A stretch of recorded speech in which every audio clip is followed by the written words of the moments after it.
সিলেটে ব্যক্তি মালিকানাধীন জায়গায় অনুমতি ছাড়াই পাবলিক টয়লেট নির্মাণ করায় উপজেলা নির্বাহী অফিসারের কাছে লিখিত অভিযোগ দিয়েছেন জায়গার মালিক। বর্তমানে টয়লেটটি অস্বাস্থ্যকর অবস্থায় থাকায় দুর্গন্ধ ছড়িয়ে পড়েছে।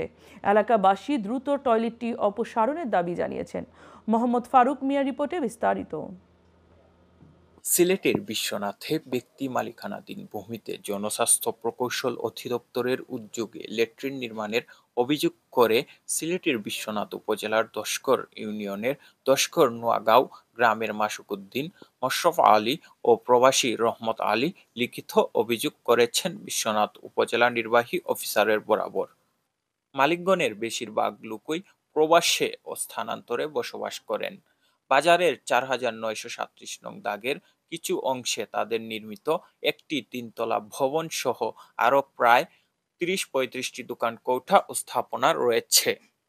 বর্তমানে তাদের ব্যক্তি মালিকানাধীন এই ভূমিতে ল্যাট্রিন নির্মাণ করার কারণে সবসময় এখানে দুর্গন্ধ ছড়ায়, ফলে জনসাধারণের চলাচলে প্রতিবন্ধকতা সৃষ্টি হয়।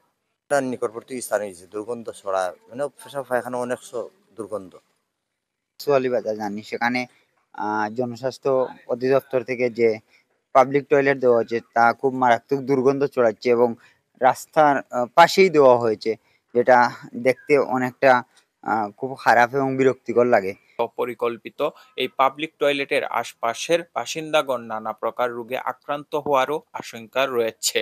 ল্যাট্রিনের আশপাশে দশগড় এনইউ উচ্চ বিদ্যালয় এবং দশগড় নোয়াগাঁও সরকারি প্রাথমিক বিদ্যালয় ও বাজারে জামে মসজিদ রয়েছে। দূরবর্তী স্থানে ল্যাট্রিন নির্মাণ করা হলে জনগণের উপকারে আসতে পারে বলে অনেকেই মনে করেন। গড়ের সামনে যে ল্যাট্রিনটা, এটা বেশি অসুবিধা। তখন এখন মানুষ আইলে খারাপ পায় গাড়ি ঘোড়া তুইতে বা এখানে হাঁটতে চলতে, মানে চলাচল করে। পাঠাগারের পাশে এই বিদ্যালয় আছে, এখানে আমরা জানি পাশে মসজিদও আছে। সেফ জোনে থাকতো বা একটা পাশে থাকতো তাহলে অনেকাংশে ভালো হইতো এটা।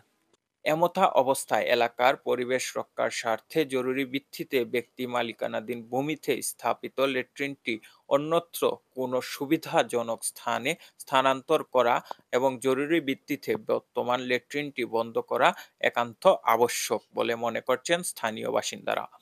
উপজেলা নির্বাহী কর্মকর্তার বরাবর অভিযোগের তদন্তের রিপোর্টের দায়িত্বে থাকা ভূমি সহকারী অফিসারকে অফিসে পাওয়া যায়নি।